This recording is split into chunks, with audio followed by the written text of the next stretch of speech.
রমজান মাসের প্রথম রাত যখন হবে ওই রাতে তারাবির নামাজ পড়া। তারাবি সাহাবায়ে কেরামের ঐক্য মতে 20 রাকাত তারাবি পড়ব। সাহাবায়ে কেরামের ঐক্য মতে কয় রাকাত তারাবি পড়ব? এটা সাহাবায়ে কেরাম এই ব্যাপারে ঐক্যমত, 20 রাকাত তারাবি পড়া। তারাবি ধীরস্থির ভাবে পড়া। 20 রাকাত তারাবি যত বেশি সময় নিয়ে পড়া যায়, ধীরস্থির ভাবে তারাবির নামাজ পড়া। কে কত তাড়াতাড়ি পড়তে পারেন এই পাল্লা না দিয়ে কে কত বেশি সময় নিয়ে পড়তে পারেন এই কাজের প্রতিযোগিতা করবেন, যে আমাদের মসজিদে সময় তোমাদের চেয়ে বেশি লাগছে, এইভাবে বলা। মনে থাকবে তো ইনশাআল্লাহ? তাহলে 3 নাম্বার, রমজানের প্রথম রাত শুরু হলে তারাবি পড়া। সাহাবায়ে কেরামের ঐক্যমতে 20 রাকাত তারাবি। সহিহ বুখারীর 2009 নম্বর হাদিস, রাসূলুল্লাহ সাল্লাল্লাহু আলাইহি সাল্লাম বলেন, মান কামা রমাদান ঈমানান ওয়া ইহতিসাবা গুফিরা লাহু মা তাকদ্দামা মিন যামবি। যে ব্যক্তি ঈমানের সাথে সওয়াবের আশায় রাতের বেলা সালাত আদায় করলো তার আগের গুনাহগুলো মাফ। তাহলে 3 নাম্বার তারাবি পড়া। 4 নাম্বার তারাবির নামাজে কোরআন তেলাওয়াত করা, পারলে 1 খতম কোরআন পড়া। আর যদি কোরআন খতম না পারেন তাহলে যেই সূরাগুলা মুখস্থ আছে ওইগুলা পড়বে ইমাম সাহেব, অথবা যেটাকে বলা হয় সূরা তারাবি সেটা পড়বেন, বাকি ধীরস্থির ভাবে। তাহলে এটা 4 নাম্বার, নামাজের মধ্যে কোরআন তেলাওয়াত করা। 3 নাম্বার তারাবি পড়া। 4 নাম্বার নামাজে কোরআন তেলাওয়াত বেশি করা রমজানে, অথবা নামাজের বাহিরে কোরআন তেলাওয়াত করা। নামাজেও করা, নামাজের বাহিরেও কোরআন তেলাওয়াত করা। 4 নাম্বার। 21 নম্বর পারাটা শুরু হয়েছে সূরা আনকাবুতের 45 নম্বর আয়াত দিয়ে। আল্লাহ তাআলা বলেন, উতলু মা উহিয়া ইলাইকা মিনাল কিতাব। নবী আপনি তেলাওয়াত করেন, কোরআনের যা আপনার প্রতি ওহী হিসাবে এসেছে এটা আপনি তেলাওয়াত করেন। সূরা ফাতিরের 29 নম্বর আয়াতে আল্লাহ বলেন, ইন্নাল্লাযীনা ইয়াতলুনা কিতাবাল্লাহ ওয়া আকামুস সালাহ ওয়া আনফাকু মিম্মা রাযাকনাহুম সিররাও ওয়া আলানিয়া। যারা আল্লাহর কিতাব তেলাওয়াত করে, যারা নিয়মিত 5 ওয়াক্ত নামাজ পড়ে, যারা আমার দেয়া রিজিক থেকে দান সদকা করে, প্রকাশ্যেও দান করে, গোপনেও দান করে, ইয়ারজুনা তিজারাতাল লান তাবুর। এই 3টি অভ্যাস যার থাকবে, নিয়মিত কোরআন তেলাওয়াত, নিয়মিত 5 ওয়াক্ত নামাজ, নিয়মিত দান সদকা। আবার বলছি, মরণ পর্যন্ত 3টি অভ্যাস নিজের করে নেন। নিয়মিত কোরআন তেলাওয়াত যতটুকু পারা যায়, নিয়মিত 5 ওয়াক্ত নামাজ, আর নিয়মিত সাধ্য অনুযায়ী দান সদকা। আল্লাহ বলেন তারা এমন ব্যবসার আশা করে লান তাবুর, যে ব্যবসা কখনো লস হবে না, শুধু লাভ আর লাভ। এই ব্যবসা কখনো ধ্বংস হবে না। তাহলে নিয়মিত কোরআন তেলাওয়াত করা আমাদের সকলের উচিত। অন্তত 40 দিনে 1 খতম কোরআন পড়া। 40 দিনে, কয় দিনে পারেন? 3 দিনে 1 খতম পড়েন, না পারলে 7 দিনে, না পারলে 10 দিনে পড়েন, না পারলে 30 দিনে প্রতিদিন 1 পারা করে। আর চেষ্টা করা যে অন্তত 40 দিনে 1 খতম কোরআন পড়া। তিরমিজির হাদিসে আসছে, قال رسول الله صلى الله عليه وسلم لعبد الله بن عمرو। রাসূলুল্লাহ সাল্লাল্লাহু আলাইহি সাল্লাম আব্দুল্লাহ ইবনে আমর রাদিয়াল্লাহু তাআলা আনহুম, এই আব্দুল্লাহ ইবনে আমর রাদিয়াল্লাহু তাআলা আনহুকে আল্লাহ রাসূল সাল্লাল্লাহু আলাইহি সাল্লাম বললেন, ইকরাইল কুরআনা ফি 40। তুমি 40 দিনে 1 খতম কোরআন পড়ো। নবীজি বললেন অন্তত 40 দিনে 1 খতম কোরআন পড়ো। আমাদের উচিত 40 দিনে অন্তত 1 খতম কোরআন পড়া। তাহলে 4 নাম্বার কাজ রমজানে নামাজেও তেলাওয়াত করা, নামাজের বাহিরেও তেলাওয়াত করা। আল্লাহ তৌফিক দান করেন। সহিহ মুসলিমের হাদিস, قال رسول الله صلى الله عليه وسلم اقرأوا القرآن নবীজি বলেন তোমরা কোরআন পড়ো, ফাইন্নাহু ইয়াতি ইয়াউমাল কিয়ামাতি শাফিআন লিআসহাবিহি, কোরআন কিয়ামতের ময়দানে পাঠকের জন্য সুপারিশকারী হিসাবে উপস্থিত হবে। এই জন্য আমাদের উচিত নিয়মিত কোরআন পড়া। রাসূলুল্লাহ সাল্লাল্লাহু আলাইহি সাল্লাম বলেন, আমি আপনি যখন মারা যাব, ইউতার রাজুলু ফি কবরিহি, আমাকে আপনাকে কবরে রাখা হবে। রাখার পর ইদা উতিয়া বিরাসিহি, ফেরেশতা আযাব নিয়ে আসবে মাথার কাছ, ফেরেশতা মাথার কাছ দিয়ে আযাব নিয়ে আসবে। ফাদাফাআতহু তিলাওয়াতুল কুরআন, মাথার কাছে আযাব আসলে কোরআন তেলাওয়াত বাধা দিবে আযাবকে, না না না এখানে আসা যাবে না। মাথার কাছে আযাব আসলে কোরআন তেলাওয়াত ওই আযাবকে বাধা দিবে। ওয়া ইদা উতিয়া বিয়াদাইহি, মাথার কাছ দিয়ে আসতে না পাইরা এবার আসবে হাতের কাছ দিয়ে আযাব। দাফাআতহু সাদাকা, সদকা বাধা দিবে না, এখানে আসা যাবে না, এই হাত দিয়ে সে সদকা করছে। ওয়া ইদা উতিয়া বিরিজিলাইহি দাফাআহু মাশিয়ুহু ইলাস সালাহ আও ইলাল মসজিদ, এরপর আযাব আসবে পায়ের কাছ দিয়ে। মসজিদে হেঁটে যাওয়া আর আসা, এই হাঁটা, এই আসা যাওয়াটা, সে যে মসজিদে যাইতো নামাজ পড়তে, এই আগমন মসজিদ থেকে তার আসা যাওয়াটাই আযাবকে বাধা দিয়ে বলবে এই পা দিয়ে সে নামাজে গিয়েছে, এখানে আসার সুযোগ নাই, যাও। তাহলে মাথার কাছ দিয়ে আসলে তেলাওয়াত বাধা দিবে, হাতের কাছ দিয়ে আসলে সদকা বাধা দিবে, পায়ের কাছ দিয়ে আসলে নামাজে যে গিয়েছেন আপনি এই হাঁটা আসা যাওয়াটা বাধা দিবে না, এই পা দিয়ে সে মসজিদে গিয়েছে নামাজ পড়েছে, এখানে আসার কোনো সুযোগ নাই। করব তো তেলাওয়াত ইনশাআল্লাহ, আল্লাহ তৌফিক দান করেন। তো রাসূলুল্লাহ সাল্লাল্লাহু আলাইহি সাল্লাম আমরা সবচেয়ে বেশি ভালোবাসি, ঠিক না আল্লাহ নবীকে? এরপরে সবচেয়ে বেশি আমরা সবচেয়ে বেশি ভালোবাসি আল্লাহকে, এরপর আল্লাহ রসুলকে, এরপর জিহাদকে আমরা সবচেয়ে বেশি ভালোবাসি। এখন আমরা কারা কারা চাই আল্লাহ এবং তার রসুল আমাদেরকে ভালোবাসুক, এটা কারা কারা চাই? কথাটা বুঝছেন? আমরা আল্লাহকে ভালোবাসি, ঠিক না? আমরা রসুলকে ভালোবাসি, ঠিক তো? আল্লাহ এবং আল্লাহ রসুল আমাদেরকে ভালোবাসুক, সবাই চাই। 1 তারিখে যদি রমজানের প্রথম রাত হয়, 1 তারিখে প্রথম রাত হলে তো হতে পারে আর কয়দিন বাকি আছে? আজকে কত তারিখ? 23 তারিখ। এই মাসের আছে আর কয়দিন?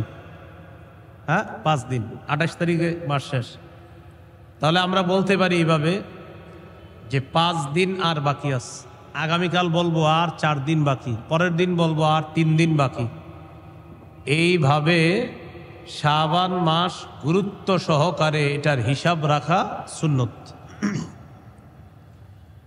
সুম্মা ইয়াসুমু লিরুইয়াতি রমাদান, এরপর রাসূলুল্লাহ সাল্লাল্লাহু আলাইহি সাল্লাম রমজানের চাঁদ দেখে রোজা রাখতেন।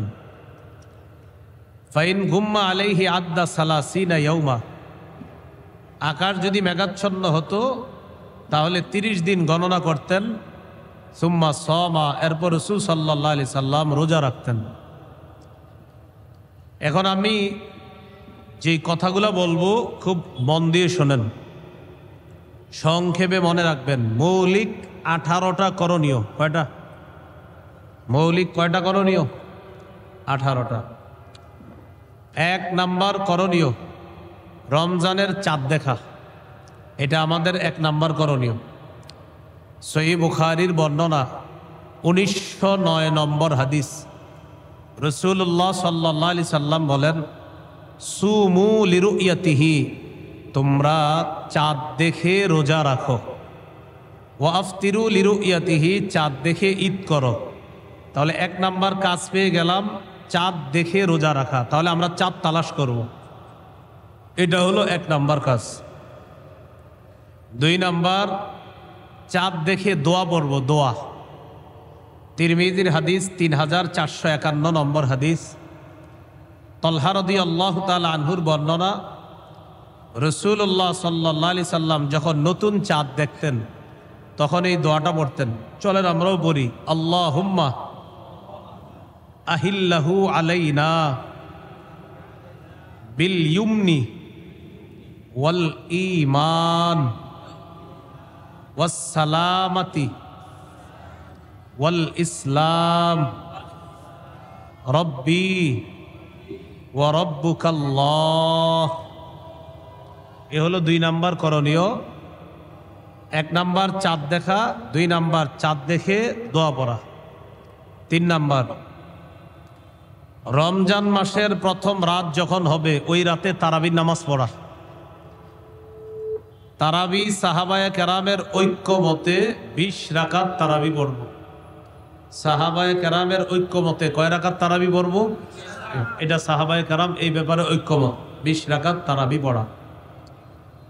তারাবি ধীরস্থির ভাবে পড়া। 20 রাকাত তারাবি যত বেশি সময় নিয়ে পড়া যায়, ধীরস্থির ভাবে তারাবির নামাজ পড়া।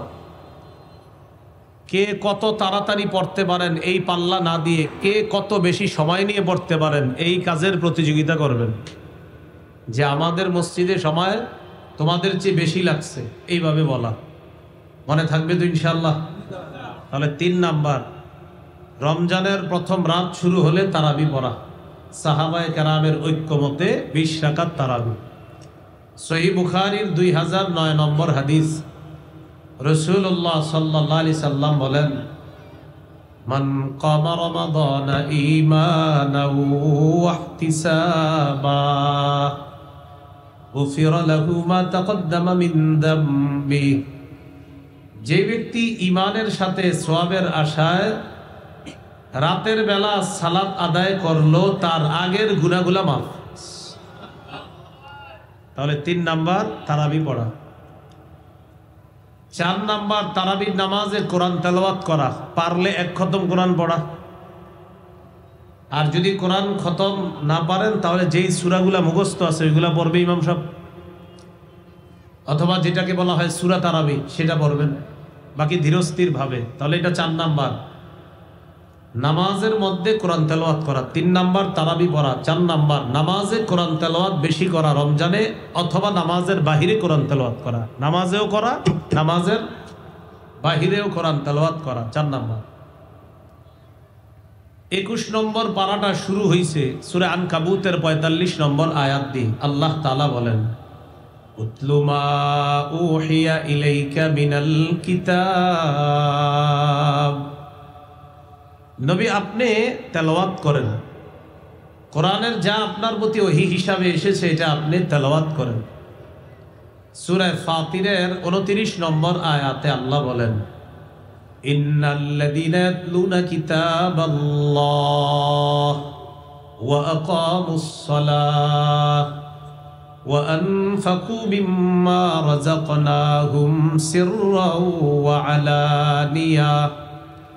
যারা আল্লাহর কিতাব তেলাওয়াত করে, যারা নিয়মিত 5 ওয়াক্ত নামাজ পড়ে, যারা আমার দেয়া রিজিক থেকে দান সদকা করে, প্রকাশ্যেও দান করে, গোপনেও দান করে, ইয়ারজুনা তিজারাতাল লান তাবুর।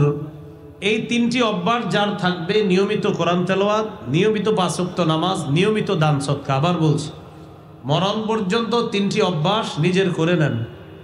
নিয়মিত কোরআন তেলাওয়াত যতটুকু পারা যায়, নিয়মিত 5 ওয়াক্ত নামাজ, আর নিয়মিত সাধ্য অনুযায়ী দান সদকা।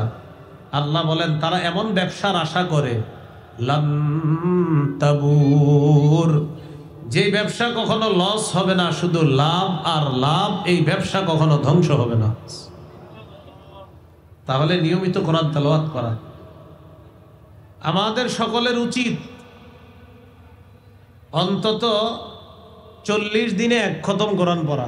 40 দিনে, কয় দিনে পারেন? 3 দিনে 1 খতম পড়েন, না পারলে 7 দিনে, না পারলে 10 দিনে পড়েন, না পারলে 30 দিনে প্রতিদিন 1 পারা করে।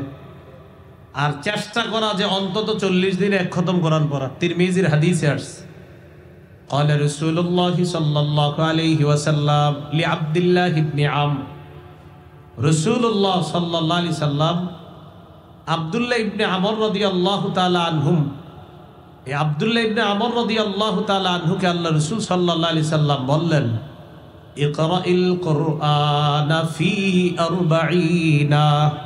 তুমি 40 দিনে 1 খতম কোরআন পড়ো।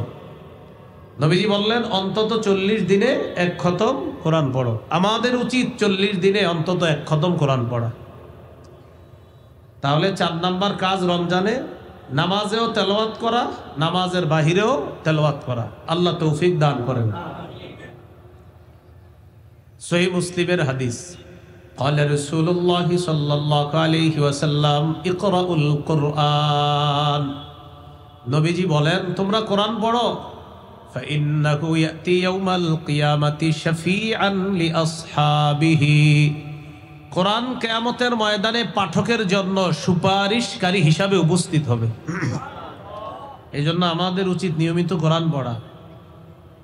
রাসূলুল্লাহ সাল্লাল্লাহু আলাইহি সাল্লাম বলেন আমি আপনি যখন মারা যাব, ইউতার রাজুলু ফি কবরিহি, আমাকে আপনাকে কবরে রাখা হবে। রাখার পর ইদা উতিয়া বিরাসিহি, ফেরেশতা আযাব নিয়ে আসবে মাথার কাছে, ফেরেশতা মাথার কাছ দিয়ে আযাব নিয়ে আসবে। ফাদাফাআতহু তিলাওয়াতুল কুরআন, মাথার কাছে আযাব আসলে কোরআন তেলাওয়াত বাধা দিবে আযাবকে। না না না, এখানে আসা যাবে না। মাথার কাছে আযাব আসলে কোরআন তেলাওয়াত ওই আযাবকে বাধা দিবে। ওয়া ইদা উতিয়া বিয়াদাইহি, মাথার কাছ দিয়ে আসতে না পাইরা এবার আসবে হাতের কাছ দিয়ে আযাব।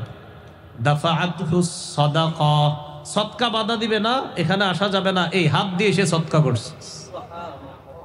ওয়া ইদা উতিয়া বিরিজিলাইহি দাফাআহু মাশিয়ুহু ইলাস সালাহ আও ইলাল মসজিদ, এরপর আযাব আসবে পায়ের কাছ দিয়ে। মসজিদে হেঁটে যাওয়া আর আসা, এই হাঁটা, এই আসা যাওয়াটা, সে যে মসজিদে যাইতো নামাজ পড়তে, এই আগমন মসজিদ থেকে তার আসা যাওয়াটাই আযাবকে বাধা দিয়ে বলবে এই পা দিয়ে সে নামাজে গিয়েছে, এখানে আসার সুযোগ নাই, যাও। তাহলে মাথার কাছ দিয়ে আসলে তেলাওয়াত বাধা দিবে, হাতের কাছ দিয়ে আসলে সদকা বাধা দিবে, পায়ের কাছ দিয়ে আসলে নামাজে যে গিয়েছেন আপনি এই হাঁটা আসা যাওয়াটা বাধা দিবে না। এই পা দিয়ে সে মসজিদে গিয়েছে, নামাজ পড়েছে, এখানে আসার কোনো সুযোগ নাই। করব তো তেলাওয়াত ইনশাআল্লাহ, আল্লাহ তৌফিক দান করেন। তো রাসূলুল্লাহ সাল্লাল্লাহু আলাইহি সাল্লাম আমরা সবচেয়ে বেশি ভালোবাসি, ঠিক না? আল্লাহ নবীকে, এরপরে আমরা সবচেয়ে বেশি ভালোবাসি আল্লাহকে, এরপর আল্লাহ রসুলকে, এরপর জিহাদকে আমরা সবচেয়ে বেশি ভালোবাসি। এখন আমরা কারা কারা চাই আল্লাহ এবং তার রসুল আমাদেরকে ভালোবাসুক? এটা কারা কারা চাই? কথাটা বুঝছেন? আমরা আল্লাহকে ভালোবাসি, ঠিক না? আমরা রসুলকে ভালোবাসি, ঠিক তো? আল্লাহ এবং আল্লাহ রসুল আমাদেরকে ভালোবাসুক সবাই চাই। قال رسول الله صلى الله عليه وسلم من سره أن يحبه الله ورسوله فليقرأ في المصحف, কোন ব্যক্তি যদি চায় আল্লাহ এবং তার রসুল তাকে ভালোবাসুক, এই দেখেন উনি চায় আল্লাহ এবং তার রসুল তাকে ভালোবাসুক, নবীজি বলেন ফালইকরা ফিল মাসহাফ, তাকে জানায় দাও সেজন্য কোরআন পড়ে। কোরআন পড়লে তাকে আল্লাহ ভালোবাসবে, আমি রসুলও তাকে ভালোবাসবো। কোরআন পড়া, আমরা আল্লাহকে ভালোবাসি, আমরা রসুলকে ভালোবাসি। যখন আমরা চাইতেছি আল্লাহ আর রসুলও আমাদেরকে ভালোবাসুক, নবী বলেন তুমি কোরআন পড়ো, তোমাকে আল্লাহ ভালোবাসবে, আমি নবীও তোমাকে ভালোবাসবো। তো রমজান মাসে 4 নাম্বার কাজ নামাজে কোরআন তেলাওয়াত করা বেশি বেশি, আবার নামাজের বাহিরেও কোরআন তেলাওয়াত করা। আল্লাহ তৌফিক দান করেন।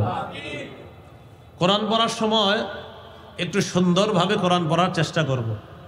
কিভাবে? সুন্দরভাবে। আমার আগে বয়ান করছে মুফতি আরিফ জব্বার কাছে, কোরআন তেলাওয়াত খুব সুন্দর ওনার, আরো অনেকে এরকম সুন্দর কোরআন তেলাওয়াত করতে পারে। কোরআন তেলাওয়াত সুন্দরভাবে করলে আল্লাহ তাআলা তার তেলাওয়াতটা বিশেষ রহমত দিয়ে শুনে। সহিহ মুসলিমের বর্ণনা, যে নবী যখন কোরআন তেলাওয়াত করে, হাদিসে আসছে নবী যখন ইয়াতাগান্না বিল কোরআন, সুন্দরভাবে সুললিত কণ্ঠে যখন কোরআন তেলাওয়াত করে, আল্লাহ বিশেষ দয়া রহমত নিয়ে তার তেলাওয়াত শুনতে থাকেন। قال رسول الله صلى الله عليه وسلم زينوا القرآن بأصواتكم, নাসাইর হাদিস 1015 নম্বর হাদিস। নবীজি বলেন জাইয়িনুল কোরআন, তোমরা কোরআনকে সুন্দর করো, বিআসওয়াতিকুম, তোমাদের কণ্ঠের সাহায্যে।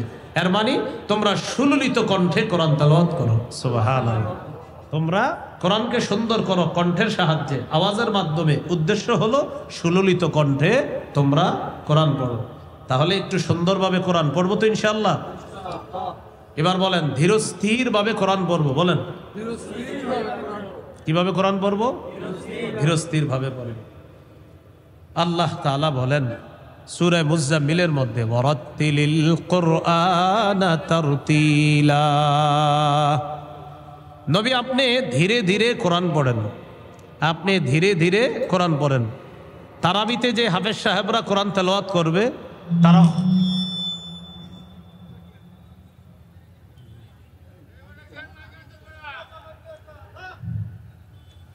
তো আল্লাহ তাআলা বলেন ওয়ারাত্তিলিল কুরআনা তারতিলা, আপনি ধীরে ধীরে কোরআন তেলাওয়াত করেন। আমরা মুসল্লি যারা থাকবো হাফেজ সাহেবদেরকে আমরা উৎসাহ দিব এইভাবে, হুজুর আপনি ধীরস্থিরভাবে পড়েন, সমস্যা নাই, আপনি যত বেশি নামাজে দাঁড়াবেন আমরাও তৈরি আছি ইনশাআল্লাহ। রমজান মাসে যত বেশি নামাজে দাঁড়িয়ে থাকা যায়, হ্যাঁ আল্লাহ তৌফিক দান করেন। মুসল্লিদের মধ্যে 10% এমন থাকবে যারা চাইবে তাড়াতাড়ি পড়তে। আমি আশাবাদী 90% এমন থাকবে যারা বলবে না আপনি আস্তে ধীরে পড়েন, আমরাও আছি ইনশাআল্লাহ। তো 90% মুসল্লি যদি আস্তে ধীরে নামাজ পড়ে, আশা করি 10% যারা থাকবে তারাও আস্তে ধীরের পক্ষে হয়ে যাবে ইনশাআল্লাহ।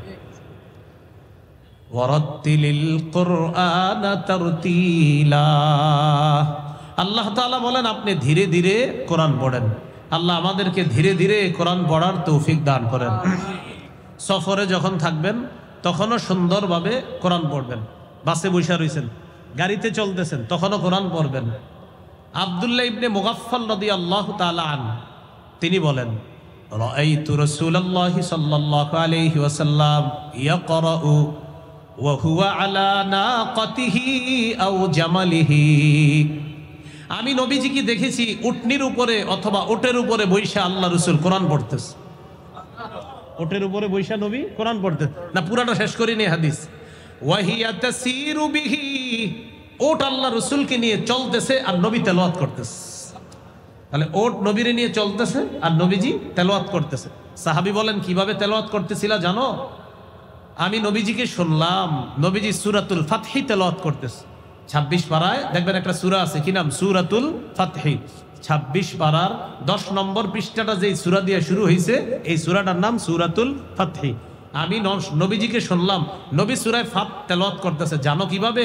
ওয়া হুয়া ইউরাজ্জিউ, নবী ছন্দময় করে খুব সুন্দর আওয়াজে প্রাণবন্ত করে তেলাওয়াত করতেছিলেন আর ওট নবীকে নিয়ে চলতেছিল। আহারে আমার নবীর তেলাওয়াত না জানি কেমন ছিল। হ্যাঁ নবীজি হাদিসে আসছে ওয়া হুয়া ইউরাজ্জিউ, যে নবীজি তেলাওয়াতটা যখন করতেছিলেন আমি দেখলাম সূরাতুল ফাতহি তেলাওয়াত করতেছিলেন ছন্দময় করে, স্পন্দন সৃষ্টি করে। সৌদি আরবের আব্দুর রহমান আস-সুদাইস ওনার তেলাওয়াত শুনলে দেখবেন আমাদের মাঝেও একটা কেমন যেন হিট কাজ করে, হ্যাঁ যে আলাদা, আহারে আরো বরুক আরো বরুক, ক্লান্তি লাগে না, আরো বরুক আরো পড়তে থাকুক। তো এইভাবে এই যুগের একটা মানুষের কোরআন তেলাওয়াত যদি এত সুন্দর হয়, যার উপরে আল্লাহ কোরআন নাজিল করেছেন তার তেলাওয়াত কত সুন্দর। নবীজি স্পন্দন সৃষ্টি করে তেলাওয়াত করতেছেন। আমাদের বাংলাদেশের ওই হাফেজ সালেহ আহমদ তাকরিম, হ্যাঁ কি অসাধারণ তেলাওয়াত, সুবহানাল্লাহ। তেলাওয়াত যখন করে আপনার কোনো ক্লান্তি আসবে না, আপনার মনে হবে এত তাড়াতাড়ি কেন শেষ করলো, এটা মনে হবে আপনার। তো আমরা সুন্দরভাবে কোরআন পড়ার চেষ্টা করব, বলেন ইনশাআল্লাহ। যেই সমস্ত আয়াতের মধ্যে আযাব গজবের কথা আছে ওইগুলা 2-3 বার দোহরায়া দোহরায়া পড়ার চেষ্টা করব। আর কোরআনের কিছু অর্থ যদি বুঝেন আপনি, তাহলে আযাব সম্বলিত আয়াতগুলো একটু দোহরায়া পড়া যায়। সূরা মাইদা, কোন সূরা? সূরা মাইদা 118 নম্বর আয়াত। কত নম্বর আয়াত? এই আয়াতটা একদিন নবীজি তাহাজ্জুদে পড়তেছিলেন, পুরা রাত শুধু এই আয়াতটা পড়ছে। একটা আয়াত সারা রাত পড়ছে, একটা আয়াত সূরা মাইদার 118 নম্বর আয়াত। আবু যর গিফারি রাদিয়াল্লাহু তাআলা আনহু বলেন একদিন রাতের বেলা দেখলাম নবী নামাজে দাঁড়িয়েছে, তাহাজ্জুদ নামাজ। নবীজি সাল্লাল্লাহু আলাইহি ওয়াসাল্লাম নামাজে যখন দাঁড়াইছেন, কামা বিআয়া, নবী একটা আয়াত তেলাওয়াত করা শুরু করলেন যেটা সূরা মাইদার মধ্যে আছে। ইয়ারুদ্দুহা, নবী বারবার তেলাওয়াত করতেছিলেন, হাত্তা আসবাহা ইয়ারুদ্দুহা, নবীজি সকাল করে ফেলছে এক আয়াত তেলাওয়াত করতে করতে। সে আয়াতটা কি আমি আপনাদেরকে শোনাই। আল্লাহ বলেন, ইন তুআযিবহুম ফাইন্নাহুম ইবাদুক, আল্লাহ আপনি যদি তাদেরকে শাস্তি দেন তারা তো আপনার বান্দা। আল্লাহ আপনি যদি তাদেরকে শাস্তি দেন তারা তো আপনারই বান্দা। وإن تغفر لهم فإنك أنت العزيز الحكيم। আল্লাহ আপনি যদি আপনার বান্দাদেরকে মাফ করে দেন আপনি মহাপরাক্রমশালী মহাপ্রজ্ঞাময়। এই আয়াত পুরা রাত নবী তেলাওয়াত করছে। আল্লাহ আপনি যদি তাদেরকে মাফ করেন তারা তো আপনারই বান্দা। মূলত এই আয়াতের ব্যাপারটা কে জানেন? ঈসা নবী। ঈসা নবী আল্লাহকে এটা বলবে, আল্লাহ আমার এই উম্মতকে যদি আপনি শাস্তি দেন মাবুদ তারা তো আপনারই বান্দা। মানে উম্মতের প্রতি ঈসা নবীর দরদ, ব্যথা, মায়া। আর আল্লাহ আপনি যদি দয়া করে মাফ করে দেন আপনি তো ক্ষমতা রাখেন মাফ করার। এই আয়াতের বিষয়বস্তুর প্রতি লক্ষ্য রেখে আল্লাহ রসুল সারা রাত বারবার শুধু এই আয়াতটা পড়ছে যে আমার উম্মতের কি হবে, আমার উম্মতের কি হবে। তাহলে আযাব সম্বলিত আয়াতগুলা বারবার পড়া এটা যায়। মসজিদের মধ্যে যদি একদল মানুষ একত্রিত হয়ে কোরআন তেলাওয়াত করি, আমরা মনে করেন কয়েকজন একসাথে হয়েছে, তখন কোরআন তেলাওয়াত বেশি জোরে না করা। হয়তো কেউ সুবহানাল্লাহ পড়তেছে, কেউ আলহামদুলিল্লাহ পড়তেছে, কেউ হয়তো কোরআন পড়তেছে। রাসূলুল্লাহ সাল্লাল্লাহু আলাইহি সাল্লাম বলেন, তোমরা যখন একসাথে কেউ থাকবা তখন দেখবা তোমার আশেপাশের ভাইয়েরা কি করে, তারা হয়তো বিভিন্ন ইবাদতে আছে, তাই তুমি বেশি জোরে কোরআন তেলাওয়াত তখন করবা না, তুমি আস্তে আস্তে করবা। বুঝে আসছে তো? মসজিদের ভিতরে সবাই যদি কোরআন তেলাওয়াত করে এটারও একটা ফায়দা আছে, মাদ্রাসায় করলেও ফায়দা আছে। কমপক্ষে 4টা ফায়দা, কোনো সন্দেহ নাই। সুবহানাল্লাহ। যারা কোরআন পড়ে বা কোরআন পড়ায় কমপক্ষে 4টা ফায়দা থেকে খালি নাই। সহিহ মুসলিমের হাদিস, ক্বালা রাসূলুল্লাহ সাল্লাল্লাহু আলাইহি ওয়াসাল্লাম মাজতামা কওমুন ফি বাইতিন মিন বুয়ুতিল্লাহ ইয়াতলুনা কিতাবাল্লাহ وَيَتَدَارَسُونَهُ بَيْنَهُمْ إِلَّا نَزَلَتْ عَلَيْهِمُ السَّكِينَةُ وَغَشِيَتْهُمُ الرَّحْمَةُ وَحَفَّتْهُمُ الْمَلَائِكَةُ وَذَكَرَهُمُ اللَّهُ فِي مَنْ عِندَهُ। রাসূলুল্লাহ সাল্লাল্লাহু আলাইহি সাল্লাম বলেন, আল্লাহর কোন ঘরে একদল মানুষ একত্রিত হয়ে যদি কোরআন পড়ে অথবা কোরআন অন্যকে পড়ায়, ইল্লা নাজালাত আলাইহিমুস সাকিনা, তাদের উপর আল্লাহর পক্ষ থেকে প্রশান্তি নাজিল হয়, সাকিনা নাজিল হয়। 2 নাম্বার, ওয়াহাফাতহুমুল মালাইকা, তারা যে একটা মজলিসে বৈশা কোরআন পড়ে পুরা মজলিসটাকে ফেরেশতারা বেষ্টন করে নেয়, পুরা মজলিস। 3 নাম্বার, ওয়াগাশিয়াতহুমুর রাহমা, পুরা মজলিসটাকে রহমত ঢেকে নেয়, পুরা মজলিসটাকে রহমত ঢেকে নেয়। আর ফেরেশতারা যে বেষ্টন করে এটা কিভাবে জানেন? মনে করেন আমরা এই জায়গায় কোরআনের আলোচনা যদি করি, এই পুরা মজলিসটা ফেরেশতারা বেষ্টন করে পুরা আসমান পর্যন্ত, ফেরেশতাদের একটা সারি, গোল সারি আসমান পর্যন্ত বসে গেছে। 3 নাম্বার। 4 নাম্বার, ওয়াযাকারাহুমুল্লাহু ফী মান ইনদা, যারা কোরআন তেলাওয়াত করে, যারা কোরআনের পাঠক, যারা কোরআনের শিক্ষক, তাদের ব্যাপারে আল্লাহ ফেরেশতাদের সাথে আলোচনা করতে থাকে। মনে আসেনি রমজানের 4 নাম্বার কাজ নামাজে তেলাওয়াত করা অথবা নামাজের বাহিরে প্রচুর পরিমাণ তেলাওয়াত করা, করবো তো ইনশাআল্লাহ। 5 নাম্বার কাজ তাহাজ্জুদ পড়া। কি পড়া? তাহাজ্জুদ। 8 রাকাত তাহাজ্জুদ পড়বেন। 8 রাকাত তাহাজ্জুদ পড়া নবীজির 12 মাসের সুন্নাহ। রাসূল সাল্লাল্লাহু আলাইহি সাল্লামের 12 মাসের সুন্নাহ হলো 8 রাকাত তাহাজ্জুদ পড়া। আর তারাবি 20 রাকাত পড়বেন, এটা শুধু রমজানের আমল। এটা সাহাবায়ে কেরামের ঐক্যমত। তারাবি 20 রাকাত প্রথম রাতে পড়বেন। আর সাহরির সময় যেহেতু আল্লাহ উঠায়া দিবেন, নবী সারা বছর 8 রাকাত তাহাজ্জুদ পড়তেন। আপনিও চেষ্টা করবেন সারা বছর পড়তে। তো যেহেতু পারেন না, রমজানে যেহেতু সাহরির সময় ওঠেন, কমপক্ষে 8 রাকাত তাহাজ্জুদ পড়ার চেষ্টা করবেন। আল্লাহ তৌফিক দান করেন। 8 রাকাত না পারলে 6, 6 না পারলে 4, 4 না পারলে 2, 2 যেন না ছুটে।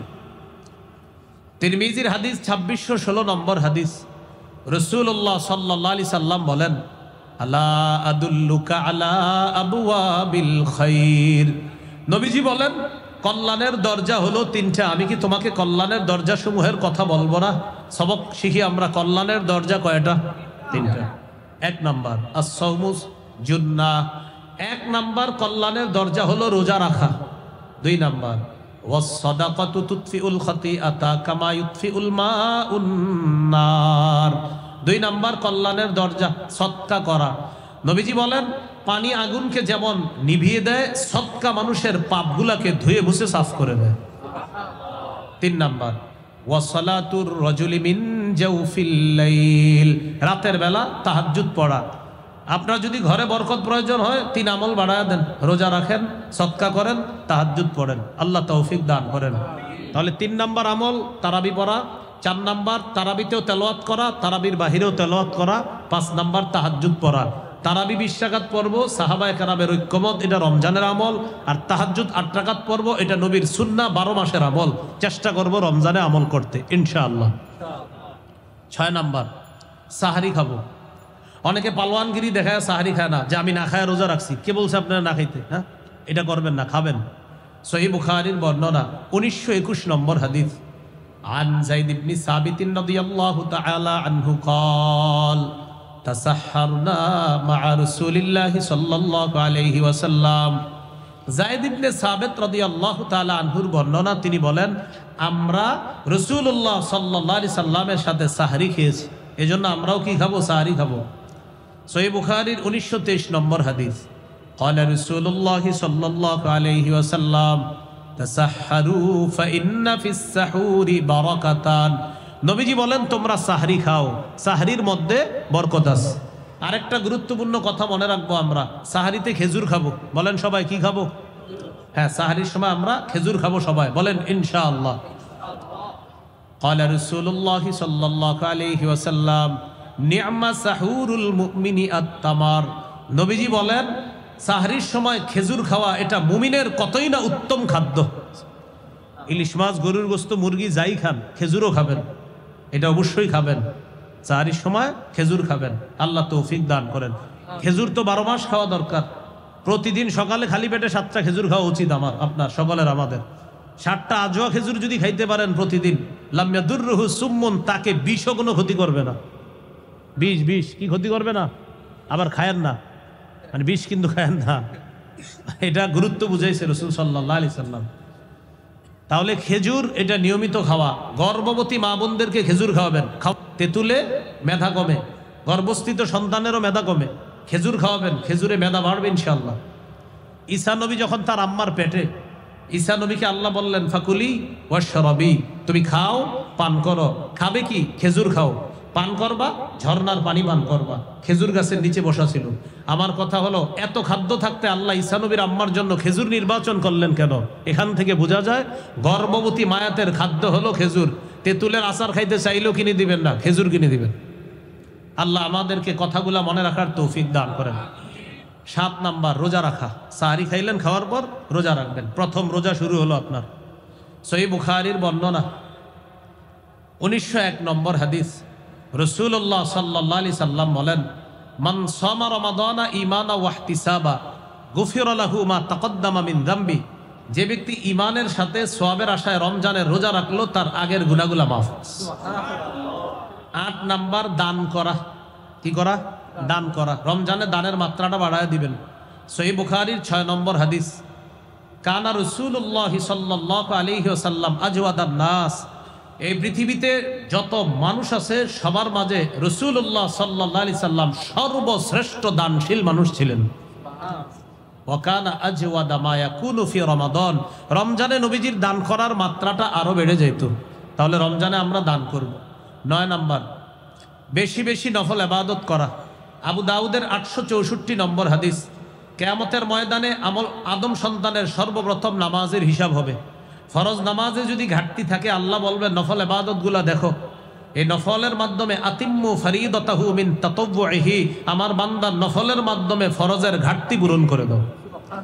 রমজানে নফল বাড়ায় দেওয়া। 10 নাম্বার বেশি বেশি ভালো কাজ করা। সূরা তাগাবুনের 9 নম্বর আয়াত, ওয়া মান ইউমিন বিল্লাহ ওয়া ইয়ামাল সালিহা, যে আল্লাহকে বিশ্বাস করবে, ভালো কাজ করবে, ইউকাফির আনহু সাইয়্যাতি, আল্লাহ তার আগের সব গুনাহগুলো মাফ করে দিবে। ওয়া ইউদখিলহু জান্নাত, আল্লাহ তাকে জান্নাতে প্রবেশ করাবেন। তাজরি মিন তাহতিহাল আনহার, যার তলদেশ দিয়ে ঝর্ণা ধারা প্রবাহিত হবে। খালিদিনা ফিহা আবাদা, সেথায় তারা চিরকাল অবস্থান করবে, বসবাস করবে। তাহলে 10 নাম্বার নেকির কাজ বেশি করা। 11 নাম্বার দোয়া করা।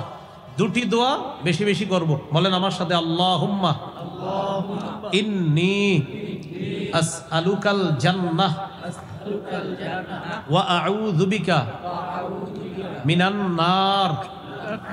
হে আল্লাহ, আমি আপনার কাছে জান্নাত চাই, জাহান্নাম থেকে বানা চাই। এই দুটি দোয়া বেশি বেশি করব। 12 নাম্বার জিকির করা, 4টা জিকির বেশি বেশি করব ইনশাআল্লাহ। কয়টা? রাসূলুল্লাহ সাল্লাল্লাহু আলাইহি সাল্লাম বলেন আল্লাহর কাছে 4টি জিকির সবচেয়ে প্রিয়। সুবহানাল্লাহ, আলহামদুলিল্লাহ, লা ইলাহা ইল্লাল্লাহ, আল্লাহু আকবার। এই 4টা বেশি বেশি। এই 4টার চেয়ে আরো 2টা আছে, যে 2টা আরো বেশি, মানে 2টা রমজানে বলেন লা ইলাহা ইল্লাল্লাহ, মানে এটার 4টার মধ্যে এটা হবে সবচেয়ে বেশি। কোনটা? লা ইলাহা ইল্লাল্লাহ। আর আরেকটা বলেন আস্তাগফিরুল্লাহ। আস্তাগফিরুল্লাহটা বেশি পড়া। বলেন ইস্তেগফার যত বেশি হবে গুনাহ তত বেশি ঝরবে। তাহলে ইস্তেগফার বেশি বেশি পড়া। তাহলে 12 নাম্বার জিকির করা, 13 নাম্বার ইফতার করা, 14 নাম্বার ইফতার করানো, 13 ইফতার করা, 14 ইফতার করানো। অনেক ফজিলত, করানোর মধ্যে অনেক ফজিলত। 15 নাম্বার ইফতারের সময় দোয়া করা। তিরমিজির 3598 নম্বর হাদিস।